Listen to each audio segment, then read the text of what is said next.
किसी गांव में एक परिवार रहा करता। उस परिवार में एक कुंती नाम का बूढ़ी माई थी। उनकी 7 बेटे थे। बुढ़िया माई का 7 बेटा में 6 बेटा कमाने वाला था। छोटा बेटा निकम्मा था, वो काम करना नहीं चाहता था। बुढ़िया माई तो 6 बेटा को शादी करवा चुकी थी। बिरजू शादी का रह गया। एक दिन बुढ़िया माई मंदिर जा रही थी। मंदिर में देखती है कि एक सुंदर लड़की वो पूजा कर रही है। बुढ़िया माई उस लड़की का पास जाती है और कहती है कि बेटी तेरा नाम क्या है, तेरा घर कहाँ है। उस लड़की अपना नाम बताती है, घर बताती है। बुढ़िया माई मंदिर से आती है और अपना बड़ी बहू से कहती है कि बहू, मैं तो अपना बिरजू के लिए लड़की पसंद कर लिया हूँ। बिरजू के मैं जल्द से जल्द शादी करवा दूंगा। वो कहती है कि बहू चलो, उस लड़की के तुम भी देखा वो लड़की देख कर वो लोग का तो पसंद हो गया। वहीं पर शादी ब्याह का बात पक्का भी हो गया। कुछ दिन का बाद बुढ़िया माई अपना छोटे बेटा का धामधूम से विवाह कराती है। बहू घर में ले आती है। कुंती का छोटी बहू तो माँ संतोषी का भक्त थी। अपना सासू माँ से कहती है कि माँ, कल तो शुक्रवार है, मेरा तो संतोषी माँ का व्रत है। बूढ़ी माई सुनकर बहुत खुश होती है। कहती है कि ठीक है, हम सब उस संतोषी माँ का मंदिर चलेंगे और धाम-धूम से पूजा करेंगे। कुंती का 6 बहू अपना अपना पति को परोस कर खाना खिलाया करती। और वो लोग जो थाला में छोड़ता, वो 6 बहू एक थाला में इकट्ठा करती। एक थाला में परोस कर बूढ़ी माई को दे देती कि ले जाओ सासू माँ, बिरजू को खाना खिला दो। बूढ़ी माई ले जाकर उस जूठन खाना अपना छोटे बेटा बिरजू को खिलाया करती। एक दिन बिरजू का पत्नी देखती है कि सासू माँ तो सबिन को जूठन बिटोर कर अपना छोटे बेटा को खिलाया करती है। बीरू तो बड़े भोला भाला सीधा साधा था। अपना पत्नी को बात वो नहीं माना। वो कहता है कि मेरी माँ जूठन क्यों खिलाएगी। बीरू का पत्नी कहती है कि ठीक है, एक दिन अपना आँख से देख लीजिए। एक दिन बीरू माथा दुखाने के बहाना करते हुए वो जाकर उस रसोई घर में सो जाता है। मुख पर एक चादर डाल लेता है और उसी चादर के अंदर से सब कुछ देखता है। सबिन भाभियों अपना अपना पति को बड़ी अच्छे से परोस परोस कर खाना खिलाती है। जब वो लोग का खाना समाप्त हो जाता है, जो थाले में जूठन छोड़ते हैं, वो 6 भाभी मिलकर एक थाला में इकट्ठा कर देती है या करके परोस कर अपना सासू माँ के दे देती है। और सासू माँ वही खाना ले जाती है अपना बिरजू को खिलाने के लिए। कुंती कहती है कि बीरू आओ खाना खा ले। बीरू कहता है कि माँ, आज मुझे भूख नहीं है, आज मैं खाना नहीं खाऊंगी, मैं तो परदेश जाता हूँ। बूढ़ी माई कहती है कि आज जैसे कल, कल जैसे अभी क्यों नहीं चला जाता है। बीरू अपना सामान पैक कर रहा था। पैक करते हुए घर से निकला तो उनकी पत्नी गोबर थाप रही थी। बीरू का उनकी पत्नी का याद आई। बीरू जाता है, अपना पत्नी से कहता है कि मैं तो परदेश जाता हूँ। तो उनकी पत्नी कहती है कि आप परदेश जाते हैं तो मुझे अपना कोई चिन्हासी दे जाइए। बीरू कहते हैं कि मेरे पास तो देने के लिए कुछ नहीं है, यही मेरे एक हाथ में अंगूठी है, यही अंगूठी तुम अपना पास रखो। कहता है कि मैं तो अपना चिन्हासी दे दिया, अब तुम भी अपना कुछ चिन्हासी मुझे दे दो। वो कहती है कि स्वामी, मेरे पास तो कुछ नहीं है, यही गोबर भरे हाथ है। उस हाथ को उनकी पीठ पर छापा मार देती है। बीरू चाला जाता है। जाते जाते एक साहूकार का दुकान पर जाता है तो कहता है कि भाई मुझे काम दीजिए, मुझे काम का ज़रूरत है। उस साहूकार कहता है कि मेरा भी तो नौकर का ज़रूरत है। उस साहूकार बिरजू को अपना दुकान पर रख लेता है और कहता है कि तुम्हारा काम देख कर मैं तुम्हें तनख्वाह दूंगी। बिरजू सवेरे उठा करता था, नहा धोआ कर जाकर दुकान पर बैठ जाता था। सुबह 7 बजे से लेकर रात 12 बजे तक वो दुकान पर काम मेहनत और लगन से करता। 2-3 महीने में साहूकार को तो बहुत अच्छा मुनाफा होने लगा। अब तो साहूकार उस बिरजू पर खुश हो गया। खुश होकर उस बिरजू का अधिक मुनाफा का उन्हें मालिक बना दिया। साहूकार का एक बेटी थी, जो बेटी को अभी तक शादी नहीं हुआ था। उनकी बेटी तो बिरजू के साथ प्रेम करने लगी। एक दूसरे को दोनों प्रेम करने लगे। कुछ दिन में ही बिरजू तो बहुत बड़ा सेठ बन गया। उधर बीरू का पत्नी का सभी दुख देने लगे। सासू माँ कहने लगी कि जाओ जंगल से लकड़ियाँ काट कर ले आओ।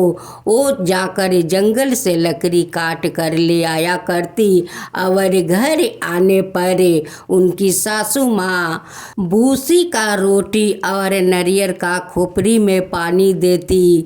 वो बेचारी वही भूसी का रोटी और नारियल का खोपड़ी में पानी पीती। जेठानी लोग सारा दिन काम करवाती लेकिन खाने के लिए नहीं पूछती। एक दिन तो बीरू का पत्नी काम करते करते वो बेहोश हो जाती है।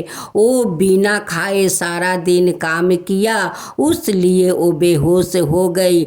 उस समय माँ संतोषी आती है और सारा उनकर बर्तन माज देती है और सजा देती है और अपना भक्ति को होश में लिया कर ध्यान हो जाती है। एक दिन बीरू का पत्नी घर का सारा काम कर लेती है या काम करते हुए वो जंगल में चली जाती है लकड़ी काटने।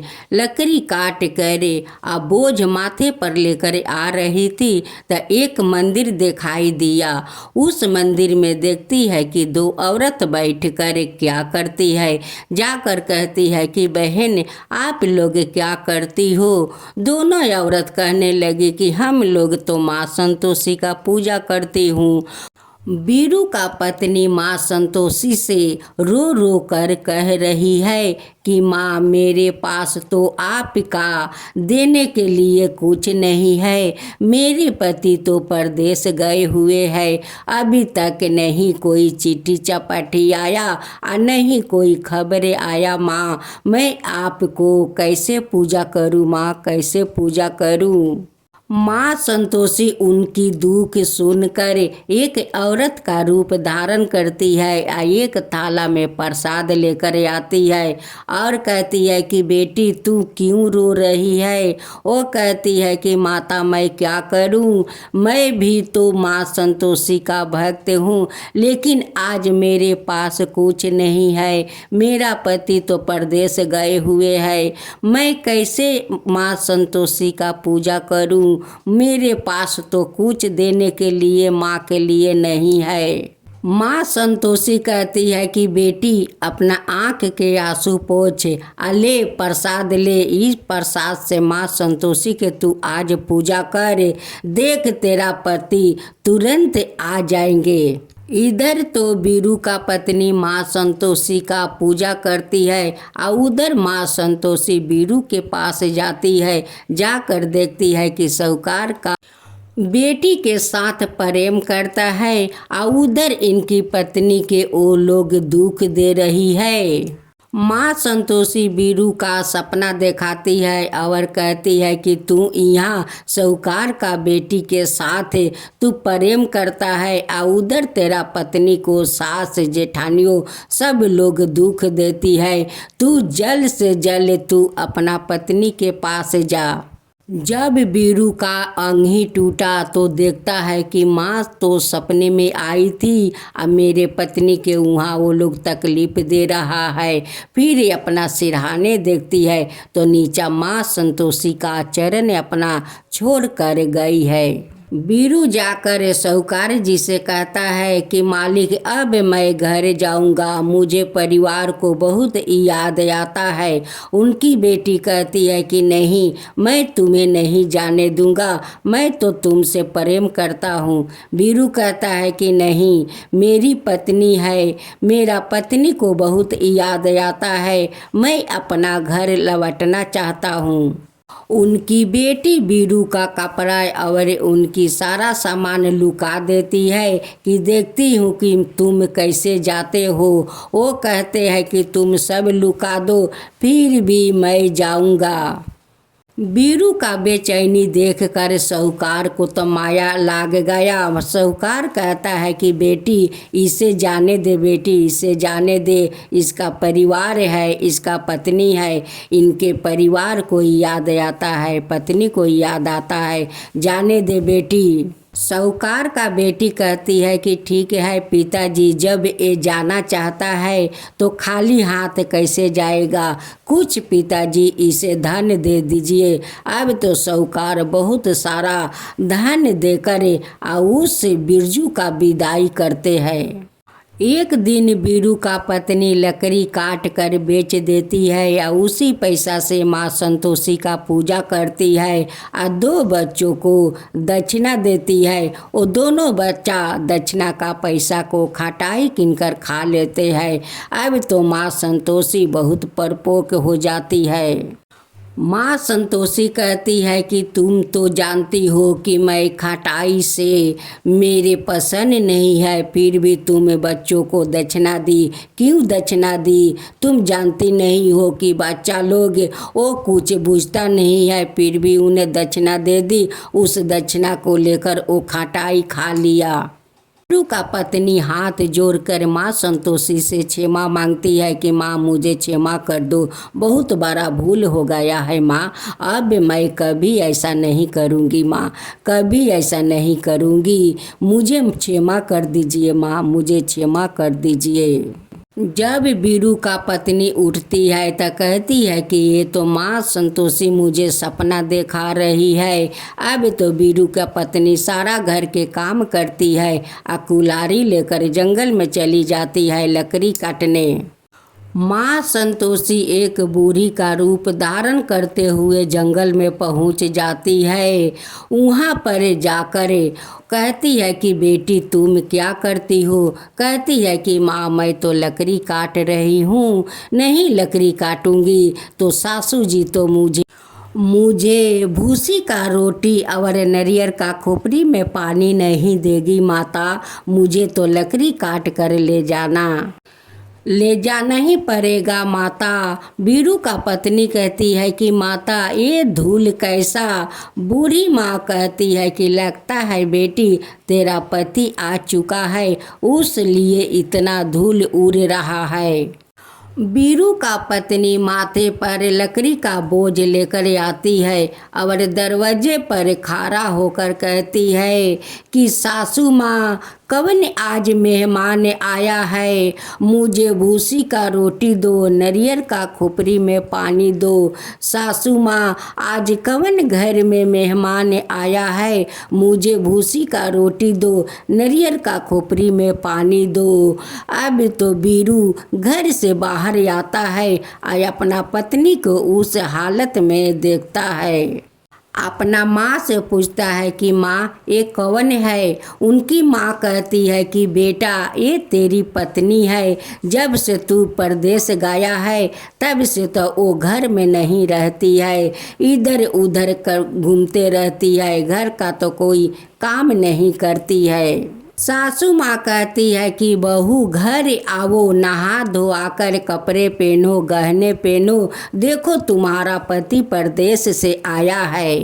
बिरजू कहता है कि माँ मुझे एक रूम का चाबी चाहिए, मैं अकेला रहना चाहता हूँ। माँ चाबी लेकर फेंक देती है। बीरू वो चाबी उठाकर एक रूम का दरवाज़ा खोलता है और अपना पत्नी को साथ उस रूम में जाता है। अपना पत्नी को दुख देखकर बिरजू का तो बहुत तकलीफ होता है और कहता है कि चलो आज से मैं इस संसार का खर्चा मैं करता हूँ। उनकी पत्नी कहती है कि देखिए कल तो शुक्रवार है और मेरा तो माँ संतोषी का उद्यापन है। बिरजू जाकर माँ संतोषी का मंदिर के वहाँ बहुत सुंदर सजावट करता है।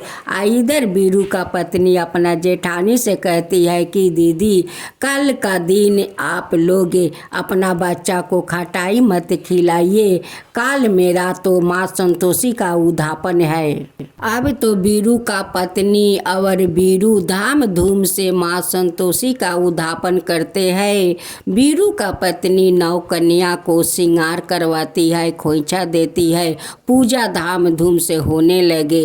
अब तो छो जेठानियाँ वो इकट्ठा होकर सलाह करते हुए संतोषी माँ के प्रसाद में नाचते गाते जाकर खटाई डाल देती है। अब तो माँ संतोषी का परपोख से तो कोई नहीं बच सकता है। जैसे उस नौकन्या को भोजन करवाती है वैसे ही सब लोग बेहोश हो जाती है। उनकी जेठनिया का मुख झोंकर जाता है, काला दाग पड़ जाता है, सभी बेहोश हो जाते हैं। अब तो गांव का लोग कहने लगे कि ये डाइन है, आज का पूजा करती है वो सब बच्चा को मारने के लिए। अब तो बीरू का पत्नी पर सब लोग ढेल बरसाने लगे।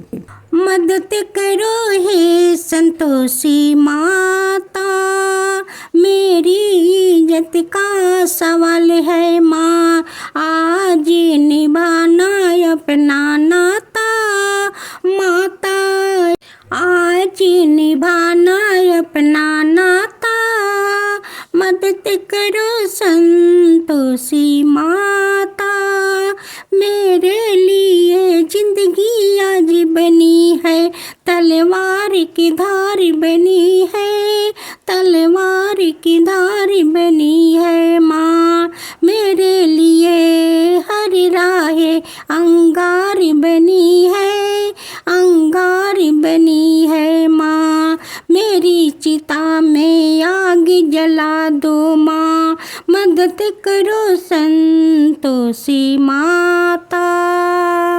मेरे से मत रूसो जग जननी, मेरी बिगड़ी बात बनाओ, मेरी बिगड़ी बात बनाओ माँ, मेरी माथे पर का काला दाग मिटाओ, काला दाग मिटाओ माँ, मेरी मदद करो माँ संतोषी, मेरी मदद करो माँ संतोषी।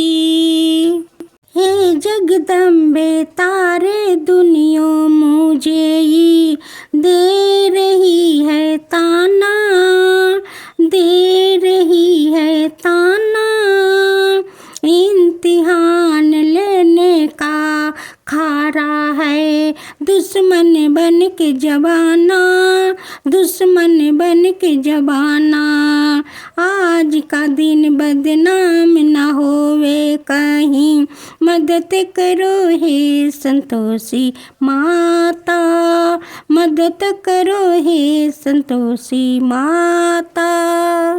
माँ संतोषी अपना भक्त का मिनती सुनते ही सबका ठीक कर देती है।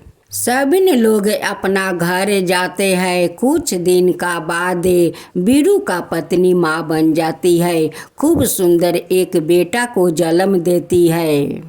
एक दिन बीरू का पत्नी अपना बच्चा को घर में बैठकर दूध पिला रही थी। उसी दिन माँ संतोषी अपना भयंकर चेहरा बनाते हुए उनकी दरवाजे पर आती है। उनकी चूल बिखरा था, कपड़ा चिरा था, नाक टेढ़ा था, मुख टेढ़ा था, मुख पर माछी भिन भिना रहा था।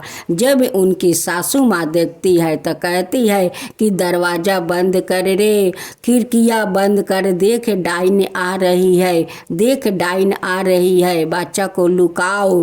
अब तो सभी ने बच्चा अपना अपना खिड़कियाँ बंद करने लगा।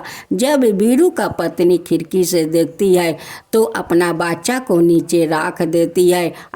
दौड़ी दौड़ी बूढ़ी माई का पास चली जाती है। उनकी सासू माँ कहती है कि अरे पगली बहू, तुम दूध पीते हुए बच्चा को माटी में पटक दिया। उस बूढ़ी में ऐसा क्या है कि तुम मेरे बच्चा को माटी में पटक कर उनकी पास चली गई।